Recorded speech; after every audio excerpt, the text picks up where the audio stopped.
దేవునికి స్తోత్రం. ప్రభునందు ప్రియులరా, ప్రభు అయిన యేసుక్రీస్తు నామమున ముందుగా మీకు అందరికీ నా హృదయపూర్వక వందనాలు తెలియజేస్తున్నాను.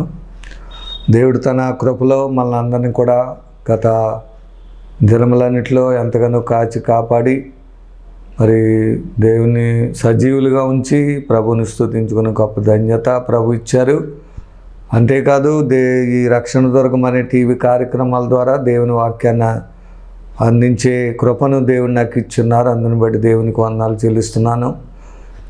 మరి ఈ కార్యక్రమాల కొరకు మీరు కూడా అనేకులు ప్రార్థిస్తూ సహకరిస్తున్నారు. దాన్ని బట్టి కూడా దేవుని స్తుతిస్తున్నాం. ఇంకనూ వీటి కొరకు మీరు ప్రార్థన చేయండి. దీని ద్వారా అనేకులు ప్రభుని తెలుసుకొని మరి రక్షణలోకి వచ్చి అనేకులు దేవుని కొరకు సిద్ధపడి బిడ్డలుగా ప్రభు వారిని సిద్ధపరిచి నడిపించేటట్లు ఈ కార్యక్రమాల కొరకు మీరు అందరూ కూడా అనేకులు మేలుకరంగా ఉండేటట్లు మీరు ప్రార్థన చేయాలని ప్రభు పేరట ముందుగా ఈ విషయాలు మీకు తెలియజేస్తూ ఉన్నాను. మరి ఈరోజు దేవుడు మనకిచ్చే వాక్య భాగాన్ని మనం చదువుకుందాం. బిడ్డలారా, ఇక్కడ లోకాసు వార్త 15వ అధ్యాయము మొదటి నుండి కొన్ని వచనాలు మనం చదువుకుందాం. ఒకప్పుడు సమస్తమైన సుంకరులను పాపులను ఆయన బోధ వినుటకు ఆయనకు దగ్గరికి వచ్చుచుండగా పరిసయ్యులను శాస్త్రులను అది చూచి ఇతడు పాపులను చేర్చుకొని వారితో కూడా భోజనం చేయుచున్నాడని చాలా సనుగుకొనిరి. బిడ్డలారా, ఇక్కడ ప్రభు సమస్తమైన సుంకరులు పాపులు ఆయన బోధ వినటానికి ఆయన దగ్గరికి వస్తుండేవారు.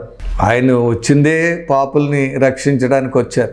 అది వీళ్ళకి తెలియక పరిసయ్యులను శాస్త్రులు అది చూచి ఇతడు పాపులను చేర్చుకొని వారితో కూడా భోజనం చేయుచున్నాడని చాలా సనుక్కున్నది. ఈ శాస్త్రులు పరిసయ్యులు వాళ్ళు మరి దేవుని ప్రజలుగా ఉన్నారు. దేవుని ప్రజలే వారు కూడా. కానీ వాళ్ళకి మారు మనసు అనేది లేదు. ఒకరితో కలిసి వేరే వాళ్ళతో కలిసి భోజనం చేయటానికి వాళ్ళు ఇష్టపడరు. యూదులు అన్నమాట. యూదులు వేరే వారితో సాంగత్యం చేయరు, పాపులతో సహవాసం చేయరు, అన్యజనులతో సహవాసం చేయరు, వారితో కలిసి భోజనం చేయరు. కానీ ప్రభు ఆయన యూదుడు అనుకుంటున్నారు. కానీ ఆయన పాపుల్ని రక్షించడానికి వచ్చాడని వారికి అర్థం కాక పాపులతో సుంకరులతో కలిసి ఆయన వారికి బోధ చేస్తూ వారితో కలిసి భోజనం చేయటం వల్ల వీళ్ళకి అభ్యంతరం కలిగి చాలా సనుక్కోవటం జరుగుతున్నట్లుగా ఇక్కడ మనం చూస్తున్నాం. దాని గురించి ఈ 15వ అధ్యాయం అన్నిటిలో మరి 3 విషయాలు 3 ఉపమానములు ఆయనకు చెప్పి మారు మనసు. ఇక్కడ చూడండి 7వ వచనంలో అంటారు, ఇక్కడ గొర్రెల గురించి అందుకు ఆయన వారితో మొదటిది ఏం చెప్పారంటే, అందుకు ఆయన వారితో మీలో ఏ మనుషునికైనాను 100 గొర్రెలు కలిగి ఉండగా వాటిలో ఒకటి తప్పిపోని ఎడల అతడు 99 అడవిలో విడిచిపెట్టి తప్పిపోయిన దొరికి వరకు దాన్ని వెదక వెళ్ళడా? అది దొరికినప్పుడు సంతోషముతో దాన్ని తన భుజముల మీద వేసుకొని ఇంటికి వచ్చి తన స్నేహితులను పొరుగువారిని పిలిచి, మీరు నాతో కూడా సంతోషించుడి, తప్పిపోయిన నా గొర్రె దొరికినదని వారితో చెప్పును కదా.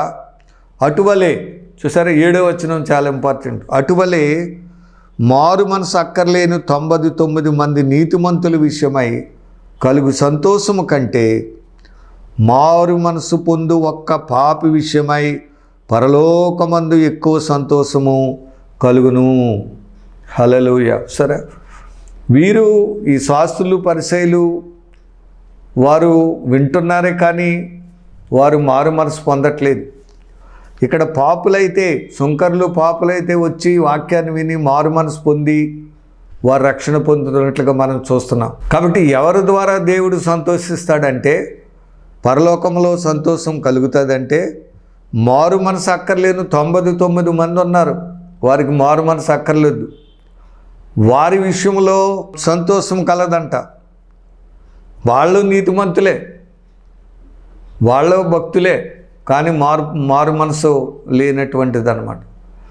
కాబట్టి 99 నీతిమంతుల విషయమై కలుగు సంతోషము కంటే, సరే నీతిమంతులుగానే ఉన్నారు కానీ మారు మనసు లేదు. వాళ్ళ ద్వారా కలిగే సంతోషము కంటే మారు మనసు పొందు ఒక్క పాపి విషయమై పరలోకమందు ఎక్కువ సంతోషం కలుగును. హల్లెలూయా.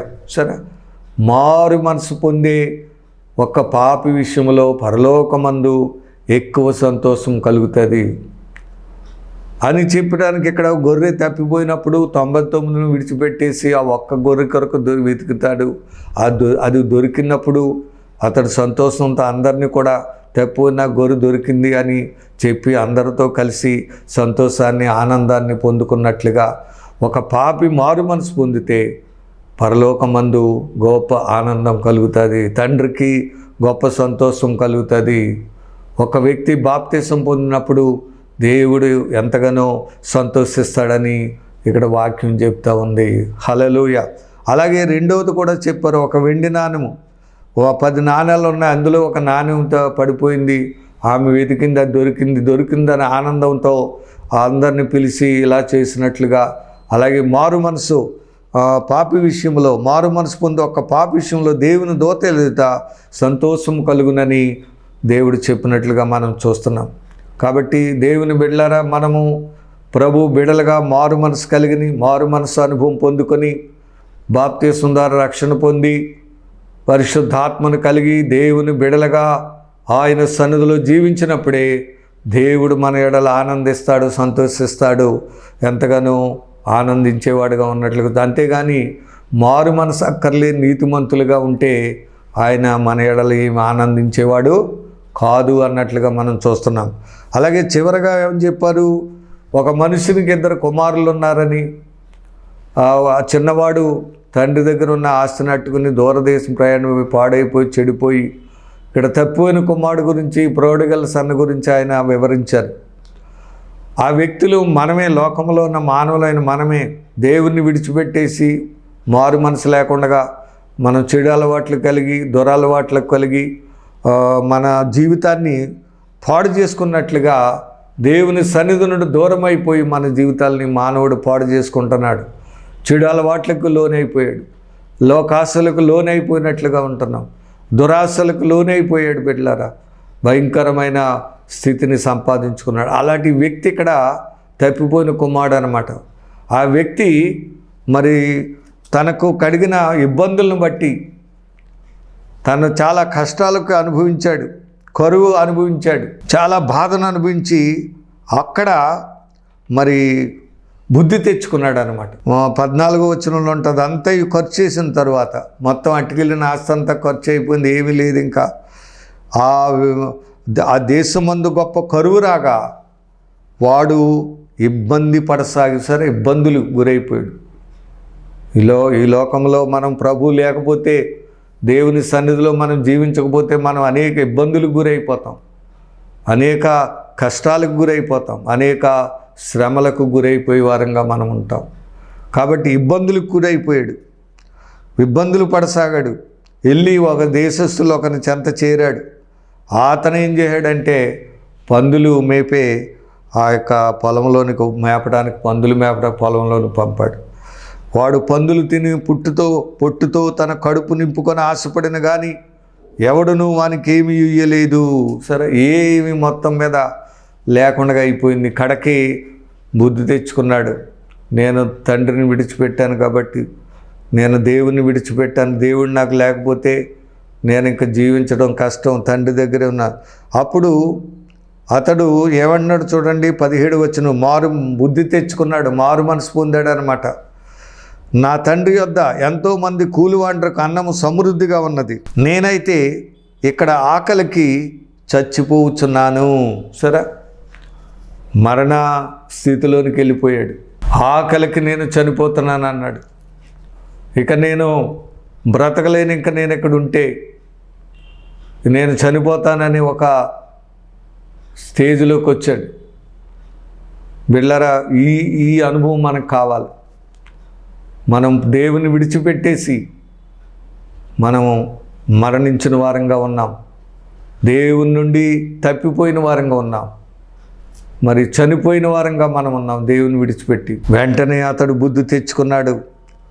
ఇక అంటున్నాడు, నేను లేచి నా తండ్రి వద్దకు వెళ్ళి, తండ్రి నేను పరలోకమునకు విరోధముగాను నీ ఎదుటను పాపము చేసి తిని. ఇది బాగా వివరణ ఇస్తున్నాడు అనమాట. ఈ 3వ ఉపమానంలో ఎంత మారు మనసు పొందాడో, ఎంత బుద్ధి తెచ్చుకున్నాడో.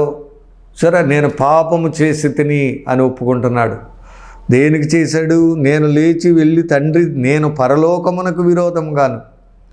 అంటే పాపము చేయటం వల్ల దేవుని సన్నిధిని మనం పోగొట్టుకోవటం వల్ల పరలోకాన్ని పోగొట్టుకుంటున్నాం.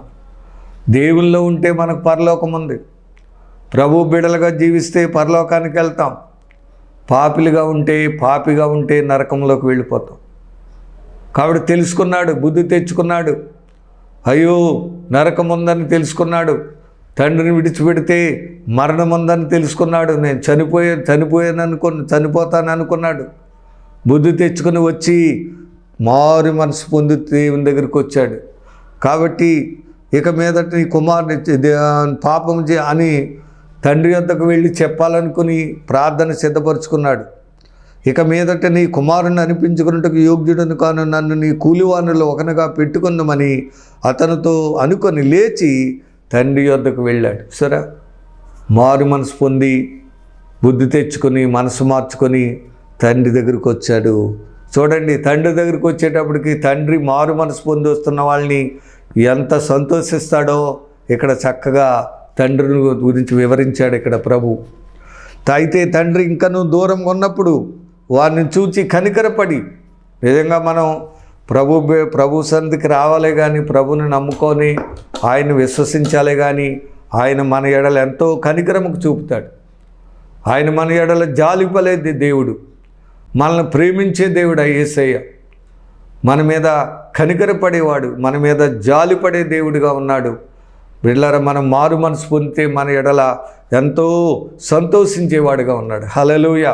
ఈరోజు దేవుడు నీ ఎడల ఆనందించాలంటే, నిన్ను అంగీకరించాలంటే, నీ ఎడల సంతోషించాలంటే నీవు నేను కూడా మారు మనసు అక్కర్లేని ఆ 100 మంది 99 మంది కంటే మారు మనసు పొందే ఆ ఒక్క పాపి విషయంలో ఆనందిస్తాడన్నట్లుగా ఇలాంటి తప్పిపోయిన కుమారుడిగా మనం దేవుని సన్నిధికి తిరిగి వచ్చినట్లయితే దేవుడు మన ఎడల కూడా గొప్ప ఆనందించేవాడిగా ఉన్నాడు. చూడండి, పరుగెత్తుకుని వచ్చేసాడు, మెడ మీద పడ్డాడు, ముద్దు పెట్టుకుని పనివారిని పిలుస్తున్నాడు. చూడండి ఏమేమి ఆయనకి ఇచ్చాడో, ఎలాంటి జీవితం ఇచ్చాడో ముద్దు పెట్టుకున్నాడు. అప్పుడు ఆ కుమారుడు తన పాపాన్ని ఒప్పుకున్నాడు. తండ్రి, నేను పరలోకమునకు విరోధం నీ ఎదుటి పాపం చేస్తున్నానని, నీ కుమారుని అనిపించుకోవడానికి యోగ్యుని కాదని నేను. అయితే తన దాసులను చూచి, చూడండి, తండ్రి తన దాసులను చూచి ప్రశస్త వస్త్రము త్వరగా తెచ్చి వీని కట్టి వీని చేతికి ఉంగరం పెట్టి పాదములను చెప్పులు తొడిగించుడి, క్రొవ్వున దూడను తెచ్చి వధించుడి, మనము తిని సంతోషపడదము. ఈ నా కుమారుడు చనిపోయి మరలా బ్రతికెను, తప్పిపోయి దొరికెను అని చెప్పాను. అంతటా వారు సంతోషపడసాగిరి. హల్లెలూయా. సరే, ప్రభు సన్నిధికి వచ్చినప్పుడు నీ జీవితంలో గొప్ప సంతోషాన్ని నువ్వు పొందుకోగలవు. గొప్ప ఆనందం నీకు దొరుకుతుంది, గొప్ప నెమ్మది నీకు దొరుకుతుంది. నీ ఎడల గొప్ప దేవుడు కూడా ఆనందిస్తాడు. నీకు మంచి ప్రశస్త వస్త్రం ఇస్తాడు, ఓ చక్కటి ప్రేమ కలిగిన జీవితం ఇస్తాడు, చక్కటి సమాధానం కలిగిన జీవితం, నెమ్మది కలిగిన జీవితం, ఆనందకరమైన జీవితం, పరిశుద్ధ జీవితాన్ని ప్రభు ఇచ్చి మనల్ని నడిపించేవాడుగా ప్రభు ఉన్నాడు. కనుక వాక్యం వింటున్న దేవుని బిడ్డలారా, మన జీవితాల్లో యేసు దగ్గరికి మనం రావటం వల్ల, మనం మారు మనసు పొందటం వల్ల మనము దేవుని చక్కటి ఆత్మీయ విధానాన్ని మనం పొందుకోగలమనే సత్యాన్ని ఈరోజు నేను మీకు వాక్యం ద్వారా చూడండి. కాబట్టి మారు మనసు పొందుదాం, ప్రభు వైపు తిరుగుదాం, ఆయన ఇచ్చే రక్షణ పొందుకుందాం. ఆ లోకాసులను విడిచిపెట్టి, ఆ శరీరాశలు విడిచిపెట్టి, దురాశలను విడిచిపెట్టి మనం ప్రభు వైపు తిరుగుదాం. ఆ తప్పిపోయిన కుమారుడు ఎలాగైతే దేవుని దగ్గరికి తిరిగి వచ్చాడు, అలాగే మనం కూడా దేవుని సన్నిధికి తిరిగి వచ్చి ప్రభువుని తెలుసుకొని రక్షణ పొంది దేవుని బిడ్డలుగా ఈ లోకంలో జీవించి దేవుని కొరకు ఆయత్తపడే బిడ్డలుగా ఉండాలని దైవజనుడిగా ఈరోజు ఈ యొక్క వాక్యాన్ని నేను మీకు మనవి చేస్తున్నాను. ప్రభువు మనకెందుకు, ఆయన మానవులైన మనల్ని రక్షించడానికి వచ్చాడు. అర్థమైందండి? ఆయన్ని మనం విశ్వసిస్తే మనకి గొప్ప రక్షణ దొరుకుతుంది. పాపముల నుండి మనల్ని క్షమించడానికి వచ్చాడు. గత కార్యక్రమంలో మీకు చెప్పాను, ఆయన ఎందుకు రక్తం చిందించాడంటే మన పాపముల నుండి మనల్ని పరిహరించడానికి, కడిగి శుద్ధి చేయడానికి రక్తం చిందించాడు. మన ప్రభు దగ్గరికి వచ్చి, ప్రభువా నేను పాపిని అని మనం పశ్చాత్తాపడితే, మారు మనసు పొందితే వెంటనే ఆయన రక్తంతో మనల్ని కడిగి శుద్ధి చేసే దేవుడై, పరిశుద్ధులుగా చేసే దేవుడు, మంచి ఆత్మీయ స్థితిని ఇచ్చే దేవుడుగా ఆయన కనబడుతూ ఉన్నాడు. కాబట్టి ఆయన మనల్ని పరిశుద్ధులుగా చేయడానికి ఆ కల్వరలో ఆయన రక్తం చిందించినట్లు మనం చూస్తున్నాం. ఆయన ఎందుకు గాయాలు పొందాడంటే మనకున్న వ్యాధుల నుండి స్వస్థపరచడానికి ఆయన దెబ్బలు తిన్నట్టుగా మనం చూస్తున్నాం. ఎందుకు ఆయన దరిద్రుడయ్యాడంటే మనల్ని ధనవంతులుగా చేయడానికి ఆయన దరిద్రుడైనట్లుగా మనం చూస్తూ ఉన్నాం. కాబట్టి ఆయన సన్నిధిలో మనం ఆయన్ని రక్షకుడని తెలుసుకొని మనం పాపముల విషయంలో ప్రభు సన్నిధిలో మనం ఒప్పుకున్నట్లయితే ఖచ్చితంగా ఆయన మనల్ని ఎప్పుడు కూడా రక్షించి బాగు చేయడానికి, స్వస్థపరచడానికి, మంచి ఆత్మీయ స్థితి ఇవ్వడానికి ఆయన సిద్ధంగా ఉన్నాడు. ఒక 2 మాటలు మనం చదువుకుని మనకు ముందుకు వెళ్ళిపోదాం. లూకా సువార్త 19వ అధ్యాయంలో ఆయన మారు మనసు పొంది మనము దేవుని ప్రభుని తెలుసుకొని మారు మనసు పొందితే ఖచ్చితంగా ఆయన మనల్ని రక్షించేవాడుగా ఉన్నాడని, మన పాపములు క్షమించేవాడుగా ఉన్నాడని సత్యాన్ని మనం తెలుసుకుందాం. మారు మనసు పొందుకొని ప్రభు వైపు తిరిగే బిడ్డలకు ఉందాం. దానికి 2 మాటలు మీకు చెప్పి నేను ముగించాలని ఆశపడుతున్నాను. ఇక్కడ మరి 19వ అధ్యాయం 1వ వచనంలో ఆయన సంచరించుచు యెరికో పట్టణంలో ప్రవేశించి దాని గుండా పోవుచుండెను. ఇదిగో సుంకపు గుత్తదారుడును ధనవంతుడైన జక్కయ్య అని పేరు గల ఒకడు యేసు ఎవరు అని చూడగోరెను. సరే, ఇక్కడ జక్కయ్య రక్షణ పొందటం మనం చూస్తున్నాం. యేసు ఎవరు అని చూడాలని వచ్చి మరి పొట్టువాడైన చూడలేకపోయినా కానీ మరి అతడు ఒక మేడి చెట్టు ఎక్కి, ఆ త్రోవలోనే ప్రభు వస్తాడని తెలుసుకొని ఒక మేడి చెట్టు ఎక్కి ముందుగా పరిగెత్తి ఆయన చూచుటకు ఒక మేడి చెట్టు ఎక్కాడు. ఏ రకంగానైనా ప్రభువుని చూడాలనుకున్నాడు. ఆయన మేడి చెట్టు కూర్చున్నారు. అప్పుడు యేసు ఆ చోటుకు వచ్చినప్పుడు కనులెత్తి చూచి, జక్కయ్య త్వరగా దిగుము. సరే, యేసు మనలను చూస్తున్న దేవుడు, మన పేర్లు ఎరిగినవాడు. మనం చెట్టు ఎక్కి కూర్చున్నామనేది, లేకపోతే ఏ పరిస్థితిలో ఉన్నాము, ఎక్కడున్నామనేది కూడా ఆయనకు తెలుసు. సరే, జక్కయ్య అయితే నన్ను ఆయన చూడకూడదనుకుని చెట్టు ఎక్కి ఆయన చూడాలనుకున్నాడు, కానీ యేసయ్యే జక్కయ్యని చూశాడు. హల్లెలూయా. ఈరోజు నీవు ఆయన చూడాలనుకుంటున్నావు, కానీ ఆయన నిన్ను చూస్తున్నాడు ఇప్పుడు అని సత్యాన్ని మనం మర్చిపోకూడదు. ఆయన ఎప్పుడూ మనల్ని చూస్తూనే ఉన్నాడు. మనల్ని ఎరిగినవాడు, మన క్రియలను ఎరిగినవాడు, మన పనులను మనం చేసే ప్రతి పనిని ప్రభు చూస్తూనే ఉన్నాడు. మనం చూడలేదు అనుకుంటాం. కాబట్టి యేసు జక్కయ్య నీ త్వరగా దిగుము, నేడు నేను నీ ఇంట ఉండవలసినది అతనితో చెప్పి. జరా మన ప్రభు మన ఇంట్లో ఉండాలనే ఆశ మన హృదయంలో, మన జీవితాల్లో ఉండాలని.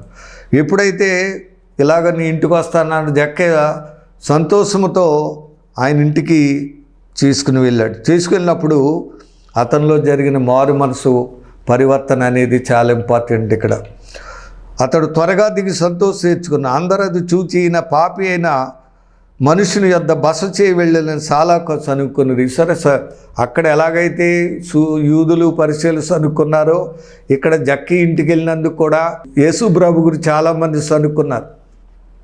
వీళ్ళారా చాలామంది పాపుల దగ్గరికి వెళ్ళినప్పుడు, మరి అన్యజనుల దగ్గరికి వెళ్ళినప్పుడు, చెడు పాడైపోయిన వారి దగ్గరికి వెళ్ళినప్పుడు సనుక్కుంటారు. కానీ ప్రభు ఎందుకు వెళ్ళాడు అనేది ఇక్కడ మనం చూస్తున్నాం.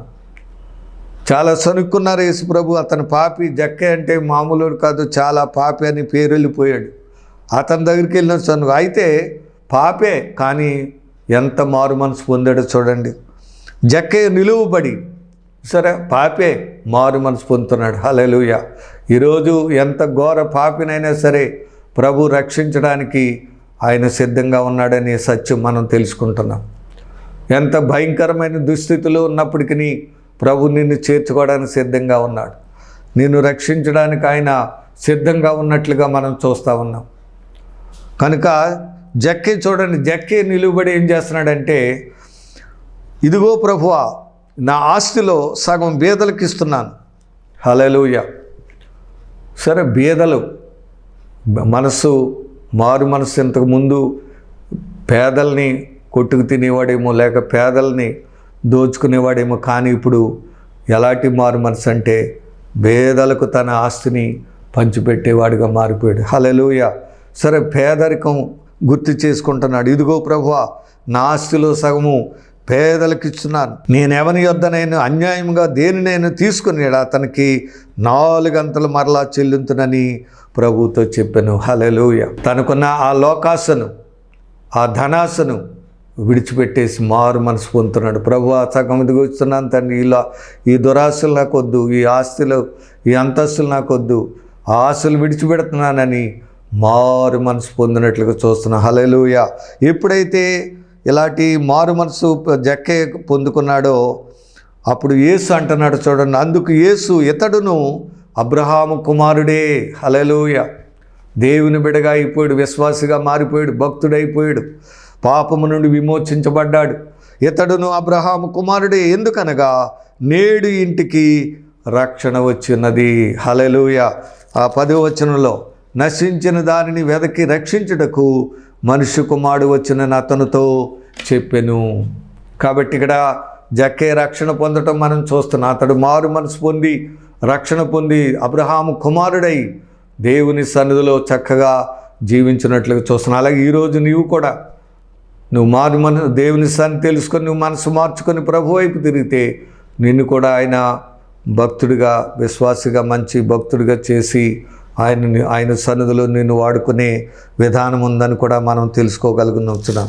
అలాగే మరి ఇందులోనే లోకాసువార్తలోనే మనం చూద్దాం. ఒక పాపాత్మురాలైనటువంటి స్త్రీ వచ్చి ప్రభు పాదాల మీద ప్రభు పాదాలను కన్నీటితో కడిగినట్లుగా మనం చూస్తున్నాం. లోకాసువార్త 7వ అధ్యాయంలో 36వ వచనం చూస్తున్నట్లయితే, పరిసయ్యుల్లో ఒకడు తనతో కూడా భోజనం చేయవలని ఆయన్ని అడిగాను. ఆయన పరిసయ్యుని ఇంటికి వెళ్ళి భోజన పక్తిని కూర్చుండగా ఆ ఊరిలో ఉన్న పాపాత్మురాలైన ఒక స్త్రీ యేసు పరిసయ్యుని ఇంట భోజనం కూర్చున్నాడని తెలుసుకొని ఒక బుడ్డిలో అత్తరు తీసుకొని వచ్చి వెనుక తట్టు ఆయన పాదముల వద్ద నిలువబడి ఏడ్చుచు కన్నీళ్లతో ఆయన పాదముల తడిపి తన తల వెంట్రుకలతో తుడిచి ఆయన పాదములను ముద్దు పెట్టుకొని ఆ అత్తరు వాటికి పూసెను. దేవుని బిడ్డలారా, ఇక్కడ ఒక పాపాత్మురాలు, పరిసయ్యుడేమో భోజనానికి పిలిచాడు, భోజనం చేస్తున్నాడు ఆయన. ఈ లోపల ఒక పాపాత్మురాలు వచ్చి ఆయన పాదముల మీద పడి కన్నీరు విడిచి తల వెంట్రుకతో తుడిచి అత్తరు పాదాలు పూస్తున్నట్లుగా చూస్తున్నాం. ఈ పరిసయ్యులు అది చూచి ఏమన్నారంటే, ఆ భోజనానికి పిలిచిన వాడు చూచి ఏమన్నాడంటే, ఈయన ప్రవక్త ఉండిన ఎడల తన్ను ముట్టుకున్నది ఈ స్త్రీ ఎవతియో ఎటువంటిదియో ఎరిగిండును, ఇది పాపాత్మురాలని తనలో తాను అనుకొనెను. సరే, ఇది పాపాత్మురాలు అని పాపాత్మురాలయ్యుండి ఆమె ఇలా చేస్తుంది అనుకుంటున్నాడు. కానీ ఆమె మారు మనసు పొందిన అనుభవం ఆయనకి గమనించుకోలేకపోయాడు. ఆమె పాదముల దగ్గర, ప్రభు పాదాల దగ్గర కన్నీరు విడిచిందని, ఆ మారు మనసు పొందిన వారిని రక్షించడానికి, బాగు చేయడానికి ఆయన వచ్చాడని, పాపులను రక్షించడానికి ఆయన వచ్చాడని సత్యాన్ని అతనికి తెలియక, బిడ్డలారా ఆమె పాపి అంటున్నాడు. అయితే ప్రభు వేరే ఉపమానాలు చెప్పి మరి ఆ స్త్రీ వైపు 44వ వచనం చూసి ఆ స్త్రీ వైపు తిరిగి సీమోనుతో ఇట్లనెను, ఈ స్త్రీని చూచున్నా నేను మీ ఇంటిలోనికి రాగా నీవు నా పాదములకు నీళ్ళు ఇయ్యలేదు, కానీ ఈమె తన కన్నీళ్లతో నా పాదములు తడిపి తల వెంట్రుకతో నీవు నన్ను ముద్దు పెట్టుకొనలేదు, కానీ సరే ఏం చేసిందో అక్కడ చెప్తూ ఉన్నాడు. నీవు నూనెతో నా తల అంటలేదు, కానీ ఈమె నా పాదములకు అత్తరు పూసెను. ఈమె విస్తారముగా ప్రేమించిన కనుక ఆమె యొక్క విస్తార పాపములు క్షమించబడి నీతో చెప్పుచున్నాను. ఎవని కొంచెముగా క్షమించబడినో వాడు కొంచెముగా ప్రేమించని చెప్పి నీ పాపములు క్షమించబడి ఉన్నవని ఆమెతో చెప్పాను. హల్లెలూయా. సరే, అంతేకాదు అప్పుడు ఆయనతో భోజనం పాపములు క్షమించని ఇతడు ఎవరైనా తనలో, సరే ప్రభువుని గురించి తెలియక, ఆయన ఎవరో తెలియక ఆయన పాపులను రక్షించడానికి వచ్చి వాళ్ళతో కలిసి రక్షించి భోజనం చేస్తుంటే సనుక్కోవడం రకరకాలుగా చేస్తూ ఉన్నాడు. అప్పుడు సనుక్కున్నది. అందుకు ఆయన 50 వచనం, నీ విశ్వాసం నిన్ను రక్షించెను, సమాధానం గలదానం వెళ్ళమని ఆ స్త్రీతో చెప్పి. హల్లెలూయా. కాబట్టి ఆమె రక్షణ పొందింది. నీ విశ్వాసం నిన్ను రక్షించింది.